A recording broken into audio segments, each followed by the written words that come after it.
আবার বীরভূমের কোর কমিটির বৈঠকের খবরে যাচ্ছি, কারণ ইতিমধ্যেই বীরভূমে কোর কমিটির বৈঠকে চলে এসেছেন অনুব্রত মণ্ডল। আর কিছুক্ষণের মধ্যে কি কাজল শেখের উপস্থিতি আমরা দেখতে পাবো। সরাসরি চলে যাব প্রতিনিধি আবিরের কাছে। আজ মুখোমুখি কেষ্ট কাজল, এরকমটাই জানা যাচ্ছিল। আবির, কেষ্ট মণ্ডল চলে এলেন, কিছু বললেন কিনা, কিরকম ছিল তার মেজাজ, এবং কাজল শেখ কি জানা যাচ্ছে যে কাজল শেখ কি উপস্থিত হবেন আর কিছুক্ষণের মধ্যে?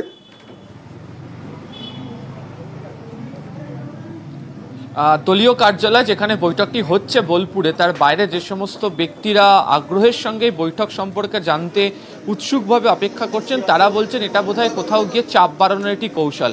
কারণ কোর কমিটির যিনি কনভেনার ছিলেন, তিনি 3টের সময় বৈঠক ডেকেছিলেন এবং দেখতে পাওয়া গেল যে 3:12 অনুব্রত মণ্ডল তিনি এসে উপস্থিত হলেন। যদিও সদা হাস্য মুখেই তাকে এদিনকে দেখতে পাওয়া গিয়েছে এবং ঢোকার সময় কার্যত যারা দলীয় কার্যালয় তার যারা কর্মীরা রয়েছেন তাদের সঙ্গেও কোথায় বাকি সদস্যরা রয়েছে, কখন শুরু হবে এই সংক্রান্ত বিষয়ে প্রশ্ন করে তিনি লিফটে করে উঠে গেলেন হচ্ছে যেখানে বৈঠক হতে চলেছে সেখানে। ঘড়ির সময় বলছে 3:25, 3টের আগে কোর কমিটির বৈঠক শুরু হওয়ার কথা, শুরু করতে পারা যায়নি। তার কারণ কাজল শেখ এখনো পর্যন্ত তিনি এসে উপস্থিত হননি। তার সাথে যোগাযোগ করেছিলাম, তিনি বলছেন যে কিছুক্ষণের মধ্যে তিনি এসে উপস্থিত রয়েছেন হচ্ছেন। জেলা পরিষদের বেশ কিছু কাজের জন্য তিনি আটকে ছিলেন।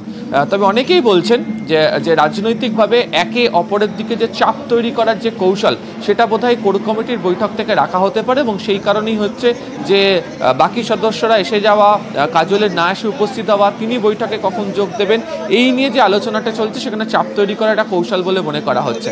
এবং আজকের বৈঠকের ক্ষেত্রে হচ্ছে অনুব্রত কাজল মুখোমুখি হওয়া, কোর কমিটির সঙ্গে জেলা সভাপতির মুখোমুখি হওয়া এবং আগামী দিনে দল কোন পথে পরিচালিত হবে, অন্তত জেলা স্তরের সাংগঠনিক ক্ষেত্রে কি সিদ্ধান্ত তারা গ্রহণ করবেন, সেক্ষেত্রে এই দুজন চরিত্র বা নেতা সব থেকে বেশি একেবারেই তাই। এবং এই বৈঠকে কতটা আপার হ্যান্ড নেবেন কাজল শেখ, এখনো পর্যন্ত 25 মিনিট অতিক্রান্ত, তিনি এখনো আসেননি। কতটা আপার হ্যান্ড নিতে পারেন এই বৈঠকে, সেটাই এখন লক্ষ্য করার।